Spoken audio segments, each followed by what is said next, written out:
સ્થાનિક સ્વરાજની ચૂંટણીના પરિણામ પછી ઉજવણીનો માહોલ છે. ગાંધીનગરમાં ભાજપના પ્રદેશ કાર્યાલય પર ઉજવણી થઈ રહી છે. ભાજપના કાર્યકરો ઢોલના તાલે ગરબે ઘૂમ્યા અને પ્રદેશ ભાજપ પ્રમુખ સી આર પાટીલની હાજરીમાં ઉજવણી કરવામાં આવી રહી છે. મુખ્યમંત્રી ભૂપેન્દ્ર પટેલ પણ વિજયોત્સવમાં જોડાયા છે.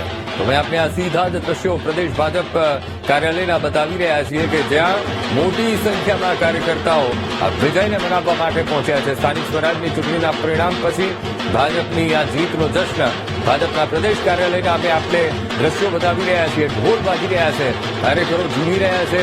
મોટી સંખ્યામાં ત્યાં કાર્યકર્તાઓ એકઠા થયા છે અને આ જીતનો જશ્ન એ મનાવી રહ્યા છે. અને સાથે ભાજપના પક્ષના પદાધિકારીઓ પણ ઉપસ્થિત છે. મોટા નેતાઓ પણ ઉચ્ચ કક્ષાએ નેતાઓ પણ ઉપસ્થિત છે. મુખ્યમંત્રી ભૂપેન્દ્ર પટેલ પણ વિજયોત્સવમાં જોડાયા છે. હવે આપણે આ ગાંધીનગરથી પ્રદેશ ભાજપ કાર્યાલયના કમલમના દ્રશ્યો બતાવી રહ્યા છીએ જ્યાં સી આર પાટીલની હાજરીમાં આ જીતનો જશ્ન મનાવવામાં આવી રહ્યો છે. મોટી સંખ્યામાં કાર્યકર્તાઓ ત્યાં એકઠા થયા છે અને જીત મનાવી રહ્યા છે.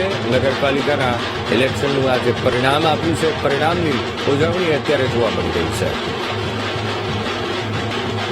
તો 27% ઓબીસી અનામત સાથે પહેલી વાર જ્યારે રાજ્યમાં નગરપાલિકાનું ઇલેક્શન અને જેમાં ભાજપે જીત હાંસિલ કરી છે અને આ જીતનો જશ્ન પ્રદેશ ભાજપ કાર્યાલયથી.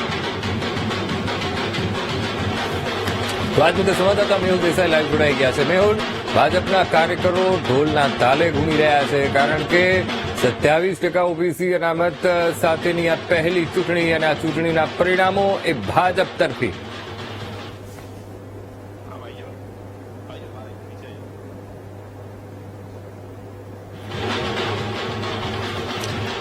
મેહુલ, ભાજપના કાર્યકરો અત્યારે ઢોલના તાલે ઝૂમી રહ્યા છે. અત્યારે વિજયનો જશ્ન તેઓ ત્યાં પ્રદેશ કાર્યાલય ખાતે મનાવી રહ્યા છે કારણ કે નગરપાલિકાના જે પરિણામ તેમના તરફી આવ્યા છે તેના કારણે કાર્યકર્તાઓમાં એક ઉત્સાહ જોવા મળી રહ્યો છે. મેહુલ, લાગે છે કે સંપર્ક કપાઈ ગયો છે. અમે આપને પ્રદેશ ભાજપ કાર્યાલયના કમલમના દ્રશ્યો બતાવી રહ્યા છીએ. મોટી સંખ્યામાં કાર્યકર્તાઓ ત્યાં એકઠા થયા છે અને જીતનો જશ્ન મનાવી રહ્યા છે. મુખ્યમંત્રી ભૂપેન્દ્ર પટેલ પણ એ વિજયોત્સવમાં જોડાયા છે. તો મેહુલ દેસાઈ અમારા સંવાદદાતા ત્યાંથી લાઈવ જોડાઈ ગયા છે. મેહુલ, અત્યારે કમલમ પર કેવો માહોલ, કાર્યકર્તાઓમાં કેવી ખુશી?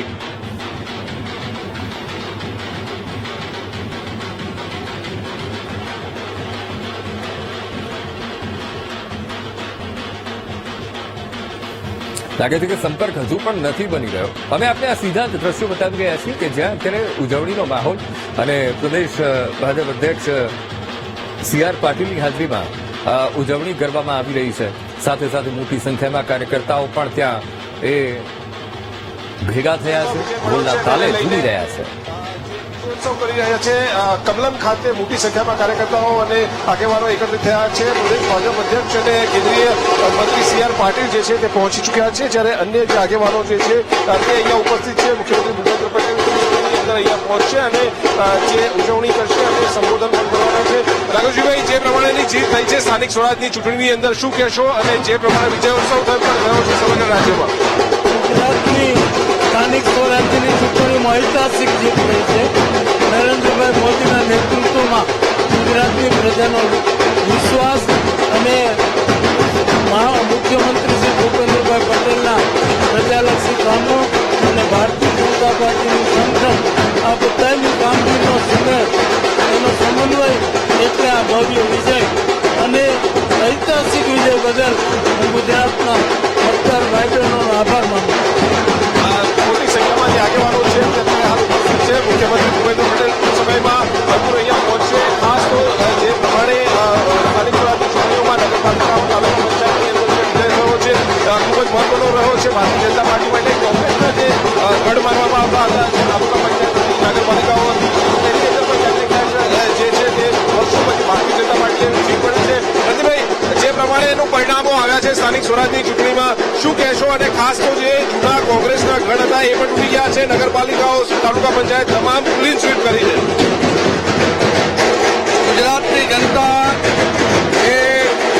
મેં અગાઉ પણ કહ્યું હતું કે માન્ય નરેન્દ્રભાઈમાં જે વિશ્વાસ રાખે છે, વિકાસમાં જે વિશ્વાસ રાખે છે, એનું આ જી બિલકુલ મેહુલ, સમગ્ર માહિતી સાથે જોડાવા બદલ આપનો આભાર. તો સ્થાનિક સ્વરાજ્યની ચૂંટણીના પરિણામો આવતા જ ભાજપમાં એક ઉત્સાહનો માહોલ, અત્યારે જશ્નનો માહોલ જોવા મળી રહ્યો છે.